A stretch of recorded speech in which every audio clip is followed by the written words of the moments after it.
Exposing the real in real, where true stories roll and nobody edits the drama. Honest, unfiltered, unforgettable. This is real people just keeping it real. Real stories, real laughs, and just real people. Hit subscribe, because life's better unscripted.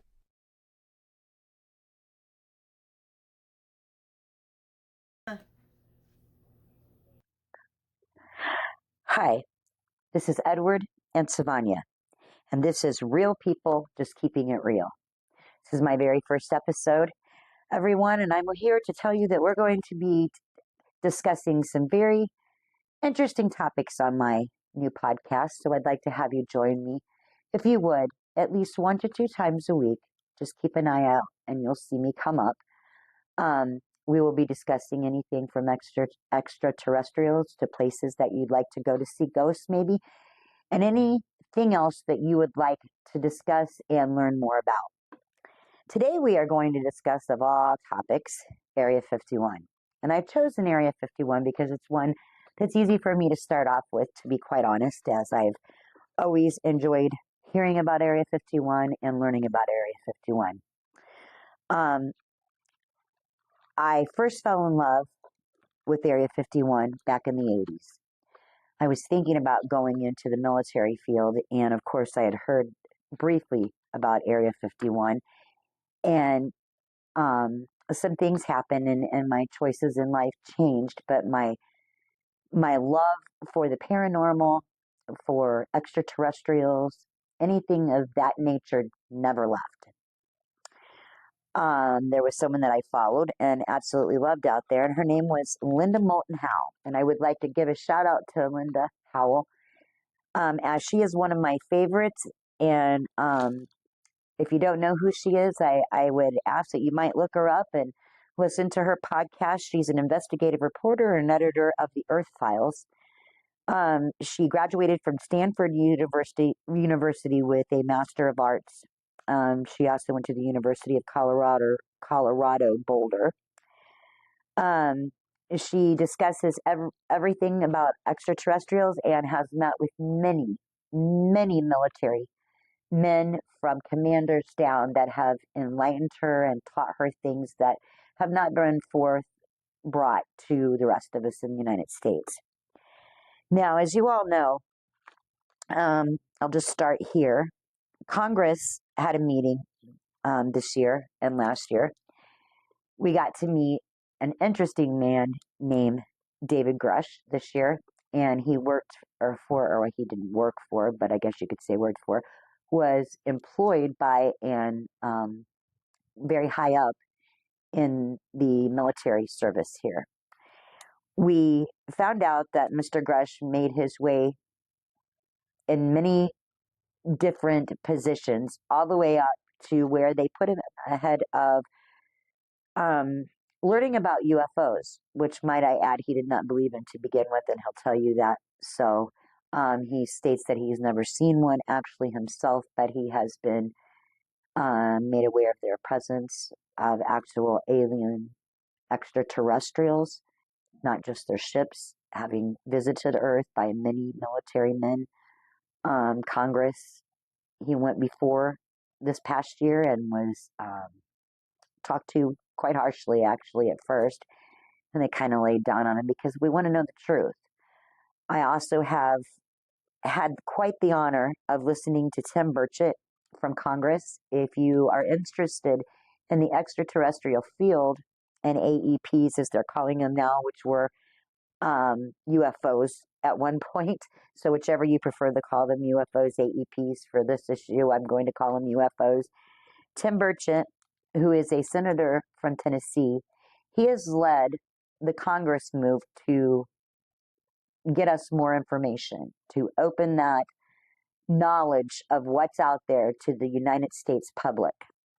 Another important person is Marjorie Taylor Greene. She is, of course, from the great state of Georgia. Hello, Georgia. Love your pears. Anyway, I just wanted to let you know that these are two people in Congress that you want to keep your eyes on and listen to. I have learned an immense amount of information from both of them, not to mention Dr. Greer. He is my husband's, that would be Edward, favorite person to listen to. He has his own podcast. He also has his own series and does CE5 initiative. I'm not poking that in for him on here. Never even met him before, but I would just like to say that I am a member of the CE5.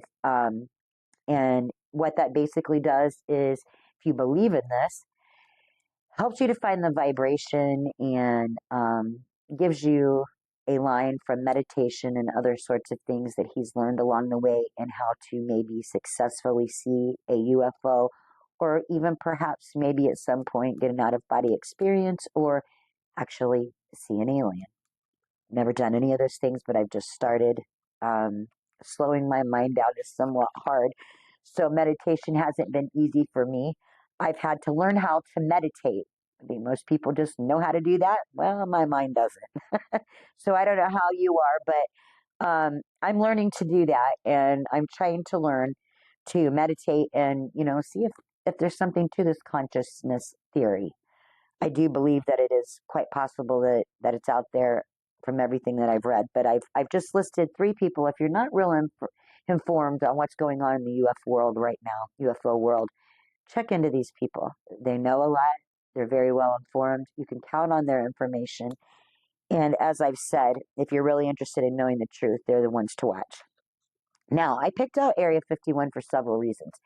Like I said, Area 51 has always been very interesting to me. I always thought Lockheed had the best of everything, from ships to, when I say ships, I think things that kind of look like spaceships, to flying jets. They have always produced for the United States Army, and I, in my mind, at one point wanted to go see them. I was lucky enough to get married to a man who has my love and interest of aliens, paranormal, all those kind of things. So we go to lots of sites together. We went out this 2 years ago, as a matter of fact, and saw Area 51. Um, I have to say, it was quite different than I thought. In some ways better, in some ways a little bit of a letdown, in other ways just hyped me up. But what I'd like to say about it is, we stopped on Extraterrestrial Highway, which is the only way that you can get in. This is in Nevada, of course. You go out quite a ways. So always make sure, I'm going to tell you now that it is in the middle of the desert. It is very dangerous to go out this road. If you have a bad car, I don't suggest going out until you get a good car. Some of the things they say, just so I can tell you some safety tips from a person that doesn't live in Nevada, wasn't familiar with the desert.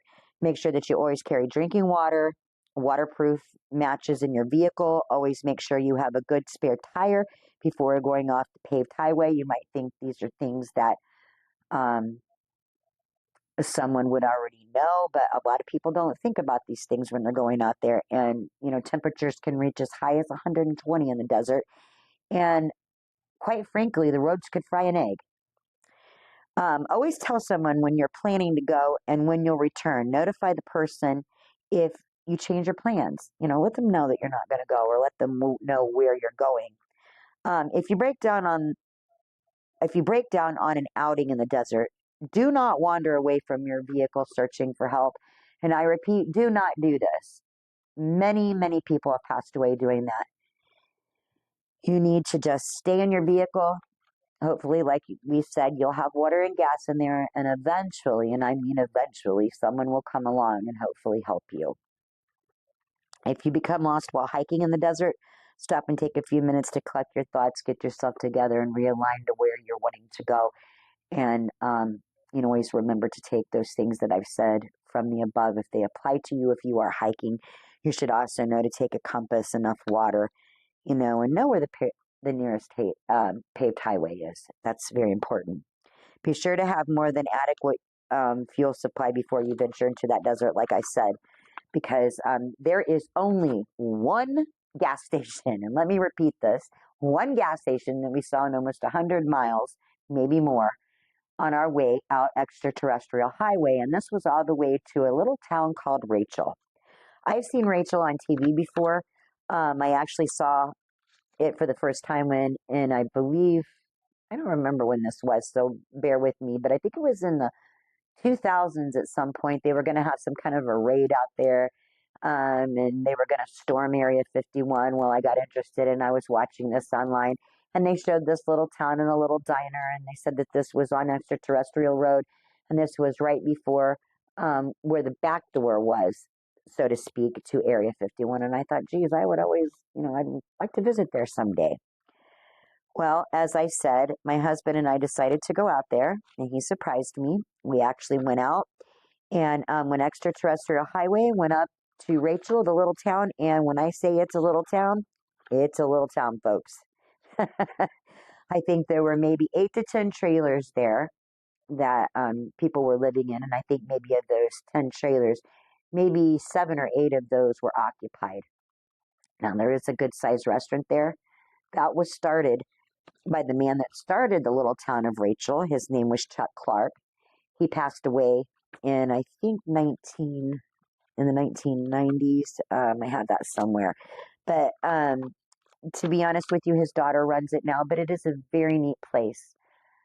People from S4, as they call it, in the actual facility of Area 51 go and eat there. People from the base go and eat there. Like I said, they literally have no convenience stores. They have no place to go around there except the actual base. So a lot of times these fellows will come off and go to this little diner and, go in and have lunch, supper, breakfast, whatever it is, and, have a nice chat and get away from the base for a while. I found it to be very charming. There were lots of pictures on the wall from very famous people, from generals all the way to famous people. They have, of course, souvenirs that you can have. I have a great Area 51 t-shirt that tells me that you cannot enter Area 51. It's really cool. Love it. Kept that too. And then I got a great book from Chuck Clark that he actually wrote himself. And it is not a published book, but it is a self-written book. And it is his work before he died. He wanted to tell everyone why he made the town and what he was looking at out there, and how he actually, how Area 51 Extraterrestrial Road actually came to be. So the purpose of this is for me just to kind of inform you today of how Area 51 came around to be, and next time we'll get into all the quirks that happen there, so to speak. But about the author, Chuck was born in California in February of 1946. He lived in Venice, California for the first 5 years of his life. He then moved to Highland Park area of Los Angeles.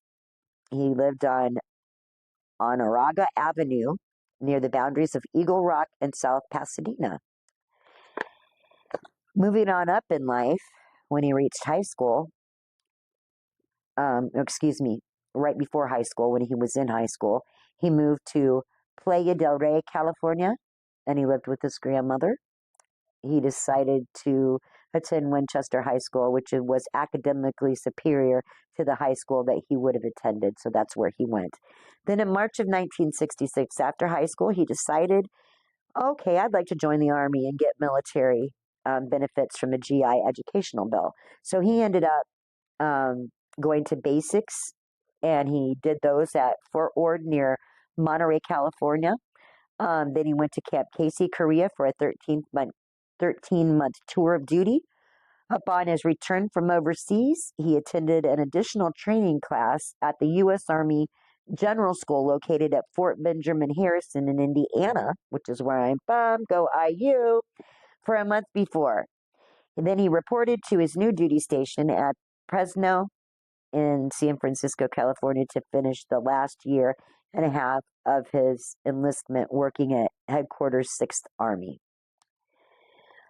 He says then he held a high security clearance and because of this and the nature of his work, he gained a unique insight into how many things are done in the upper levels of the military command structure, and said that helped him throughout his life, actually, and into his job later in life.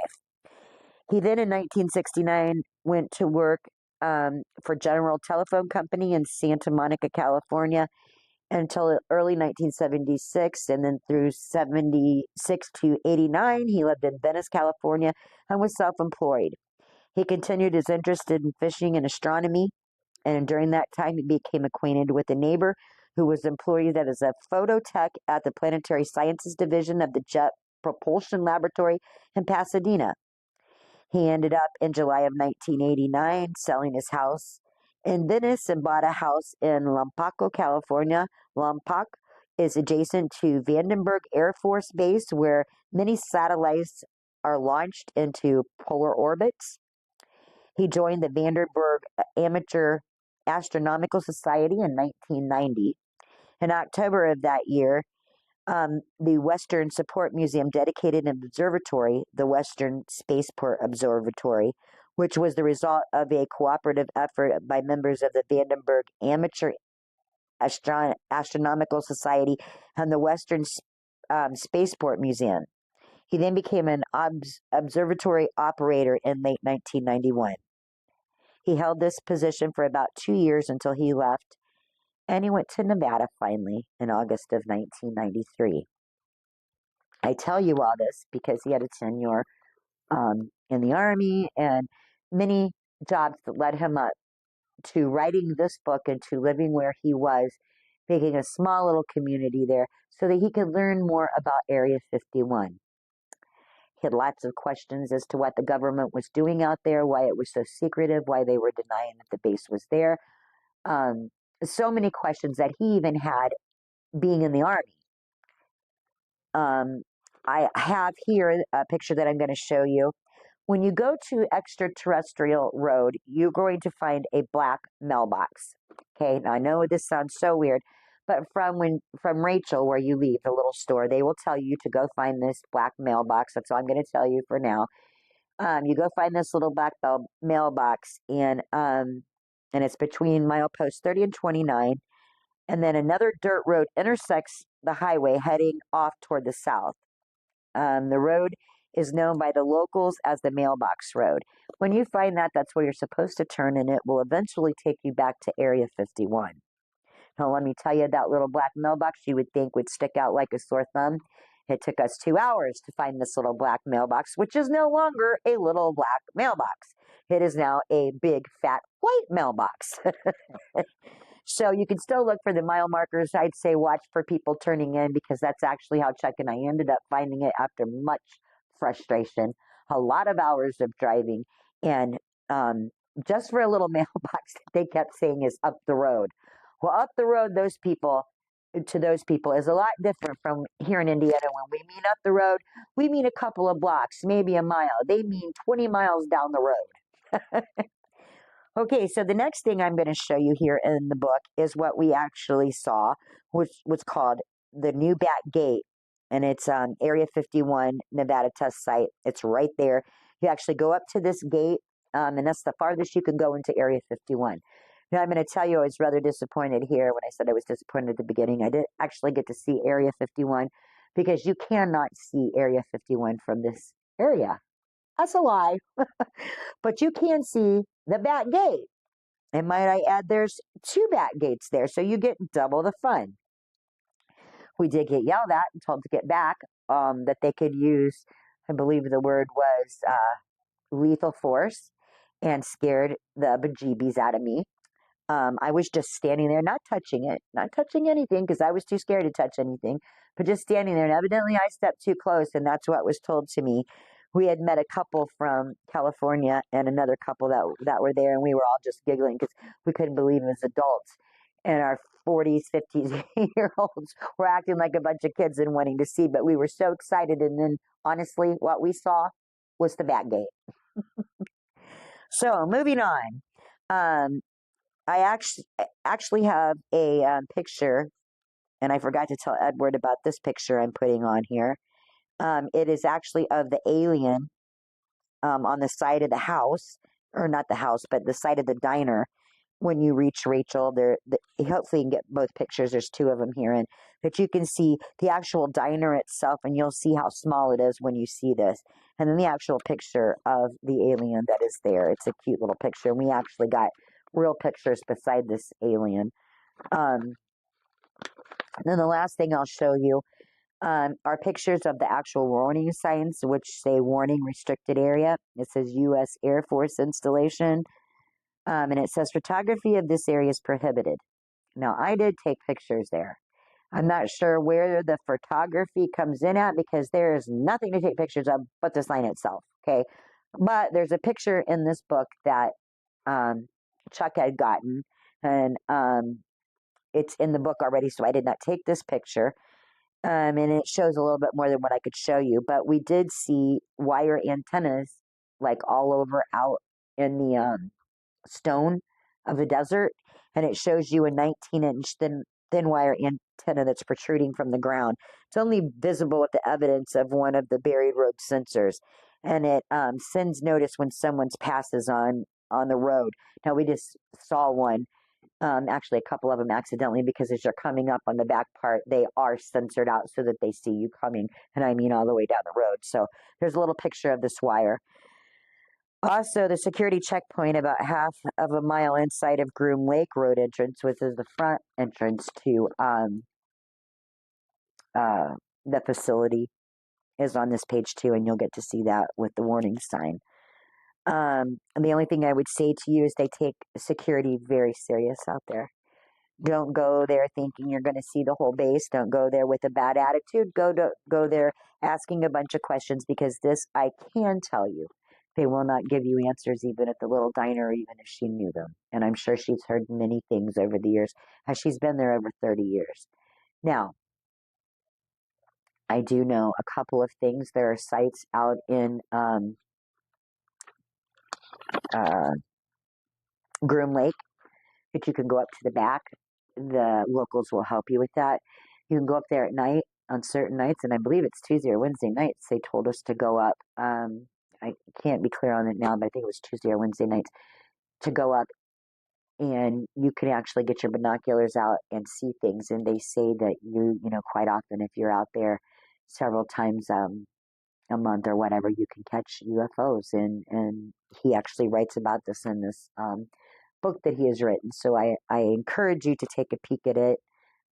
He knows a lot. He's neither for aliens nor against aliens, nor telling you what's there. He's telling you what he observed, what he knows to be true, and nothing else. So he did say that from Nevada, if you do work at Area 51, that you take the airliner. It's called Jane. You take it out, Jane Flight. It's an unmarked plane. It's evidently got a red stripe on it. It takes you out to Area 51, and then they are shuttled bus to wherever they go from there, to S4, to Area 51, wherever their assignment is. They're taken to their assignments from there. That's how serious that this is taken. It's not a very big site, but it is a comfortable site for the U.S. Air Force and the U.S. Army, as they have tested many of Lockheed test jets there, helicopters, fighting material, and even, yes, bombs. They tested two of the bombs out there um, that were very lethal in that area. So there's a lot that's gone on there. In 1989, Bob Lazar, he was a physicist who claimed to have worked in S4, went public on TV in Las Vegas with an incredible story of his work on saucers and the government there. So he claims that in S4 that there are saucers. So again, let down, didn't get to see those. But I'm hoping to make a trip out there, and hopefully my husband and I, as we get our podcast going, can make it out there to Groom Lake and up for a night and maybe make a show of that so y'all can see what we see. We like to travel, and any place that you would like us to go as our podcast goes, we want to keep our reel moving, keep that movie going, so that we can show you places that maybe you'll never get to, or places that you don't know, places that interest you, or places that just plain interest us.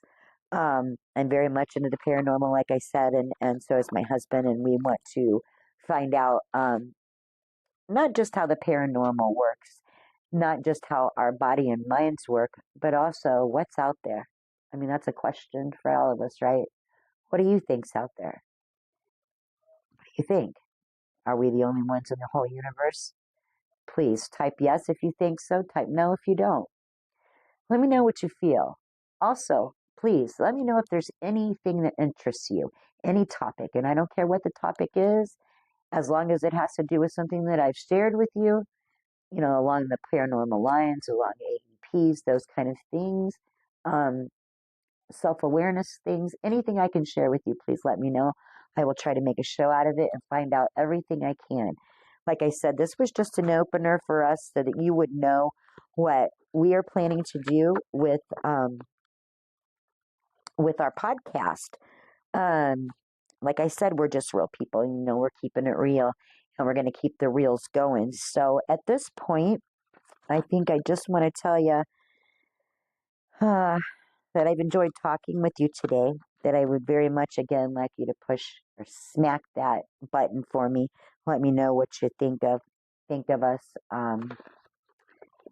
and if you could subscribe, pass our video on, let others know about us. My first goal is 1,000 people, and as you know, that's hard to reach these days. So if you've enjoyed anything that you've heard, if you want to hear more, please push that like and subscribe button. Subscribe for me, pass me on to other people so that they can see and hear also. And so, just so you know, this is Edward and Savanya. Um, keep those cameras and phones moving. Keep capturing what you can from ghost paranormal activities, government conspiracies, and alien happenings from all around the world back to the U.S. Keep it real. Keep smiling. And from us, the real people, keep it real. See you next time.